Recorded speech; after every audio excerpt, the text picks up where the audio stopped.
আর এই মুহূর্তে বড় খবর আমরা জানতে পারছি, বিধানসভার পথে তাপস রায়। রাজা শাহ জানাবেন আরো বিস্তারিত, আমাদের প্রতিনিধি রয়েছেন টেলিফোন লাইনে। রাজা, কি খবর আসছে? আর দেখো, তোমায় বলি যে সংবাদ মাধ্যমের মুখোমুখি হয়ে তাপস রায়, একেবারে তোমাকে মেনশন করছি, তৃণমূল নেতা তাপস রায়, বরানগরে তৃণমূল বিধায়ক তাপস রায়, বিধানসভার মুখ্য সচেতক তাপস রায়, তিনি কিন্তু বললেন এই দলটা আর করা যায় না। কারণ স্বরূপ তিনি কি দেখাচ্ছেন? কারণ স্বরূপ তাপস রায় বলছেন যে একদিকে যেমন সন্দেশখালীর ঘটনা রয়েছে, আরেকদিকে চোরেদের ঘটনা রয়েছে, এবং পাশাপাশি তাপস রায় ক্ষোভ প্রকাশ করেছেন গত 12 জানুয়ারি থেকে আজ যে দিনে তিনি প্রেস কনফারেন্স করছেন, 52 দিন মুখ্যমন্ত্রী মমতা বন্দ্যোপাধ্যায় কোন রকম ফোন তাপস রায়কে করেননি। অভিমানী তাপস, তিনি দল ছাড়তে চলেছেন এই মুহূর্তে। ঘড়ির কাঁটায় তোমাকে বলি যে 12:17 ক্যামেরা পার্সন লিটন লোক জীবনের ঝুঁকি নিয়ে গাড়ির সামনে বসে এই মুহূর্তে দেখাচ্ছে সেই কনভয়ের ছবি। গোটা বাংলার মানুষ সেই মুহূর্তে চোখ রেখেছে রাজ্যের বর্ষিয়ান নেতা, তৃণমূল নেতা, তিনি দল ছাড়তে চলেছেন।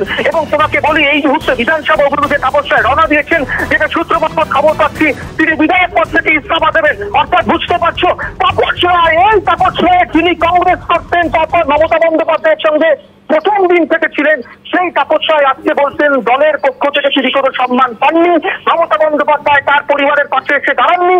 এবং তাপস রায় উষ্মা প্রকাশ করে বলেছেন যে মুখ্যমন্ত্রী মমতা বন্দ্যোপাধ্যায়ের বাজেট অধিবেশনের ভাষণ দিতে গিয়ে বিধানসভার অন্দরে তিনি কিন্তু বলেছেন যে শেখ শাহজাহানকে তোমাকে কোরআন কোট বলছি, শেখ শাহজাহানকে ইডি টার্গেট করেছে। কিন্তু তাপস রায় বলছেন আমাকেও তো ইডি টার্গেট করেছে, কেন আমার প্রতি আমার কথা মমতা বন্দ্যোপাধ্যায় করে বললেন না? নাম না করে তাপস রায় তিনি বলছেন যে কারো কারো ঘরে রান্না করে ইডি ঢুকে কৌটো নাড়লে মমতা বন্দ্যোপাধ্যায় সেই পরিবারের পাশে গিয়ে দাঁড়ায়। কিন্তু আমারও তো পরিবার আছে, আমারও ছেলে আছে, আমারও কন্যা রয়েছে, আমারও স্ত্রী রয়েছে, তাদের সান্ত্বনা দেবার জন্য মমতা বন্দ্যোপাধ্যায়ের সময় হলো না একবার পাশে এসে দাঁড়াবার?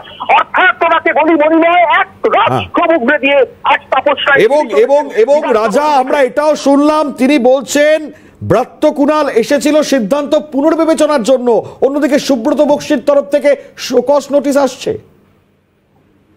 তাপস রায় সরাসরি বললেন সে কথা, তাপস রায় বললেন সে কথা। মরিময় তোমাকে বলি যে ঘড়ির কাঁটায় 9:55 ব্রাত্যবোস তাপস রায়ের ফ্ল্যাটে ঢুকলেন, 10:05 আমার চোখের সামনে থেকে তোমাকে বলি যে কুণাল ঘোষ তিনি কিন্তু একেবারে তোমাকে বলি যে বউবাজারে যে চতুর্থ তল, যে তলে থাকেন তাপস রায়, তার ঘরে কুণাল ঘোষ ঢুকে তিনি সোফায় বসে কথা বলছেন। কুণাল ঘোষ বলছিলেন যে আমি একজন দলের কর্মী হিসেবে দাদার কাছে এসেছি, দাদাকে বোঝাতে এসেছি। তাপস রায় বলছেন ঠিক সেই সময় সুব্রত বক্সি তাকে শোকজ নোটিশ পাঠিয়েছেন।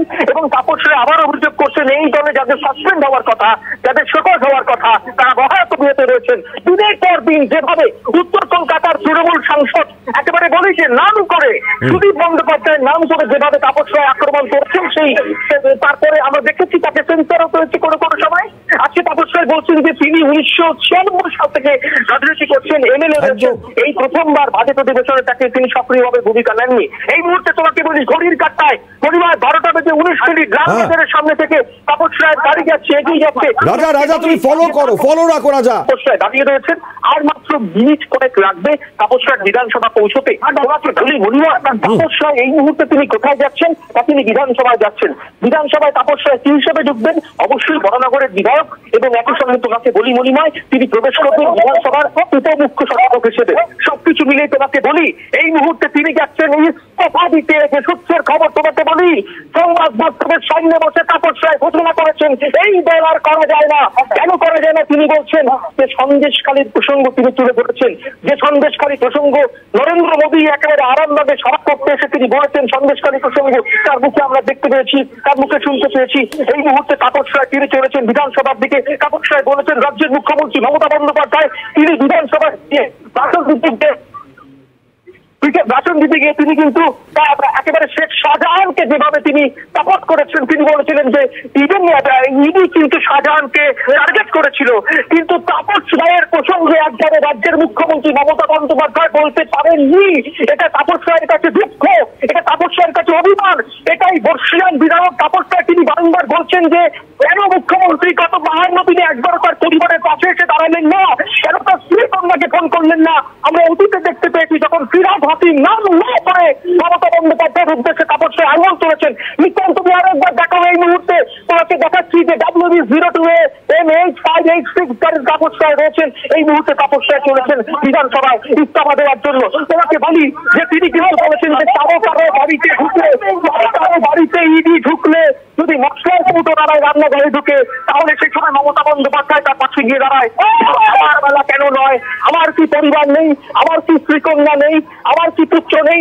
গোটা বিষয় নিয়ে অভিমানী তাপস রায় চলেছেন বিধানসভার উদ্দেশ্যে। আমরা সবাই দেখতে পেয়েছি, আমরা গত দুদিন ধরে দেখতে পেয়েছি।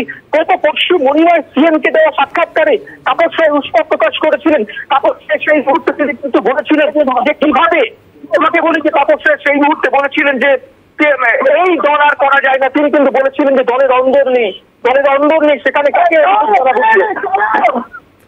একেবারে সবকিছু মিলিয়ে মনিময় তোমাকে বলি আকাশবাণী কলকাতা অভিজ্ঞতায় 12টা বেজে 24 মিনিট আকাশবাণী কলকাতার সামনে তাপস রায় রয়েছে।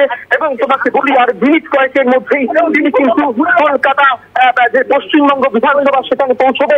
আমরা দেখতে পাচ্ছি তাপস রায়ের বাড়ি কিন্তু প্রায় চলে এসছে। তাপস রায় রয়েছেন সকাল থেকে বরানগর পুরসভার যে একাধিক কাউন্সিলর তাদের চোখে জল ছিল, তার কারণ গত 13 বছর ধরে তাপস রায় বরানগর বিধানসভার অভিভাবক হয়ে উঠেছিলেন।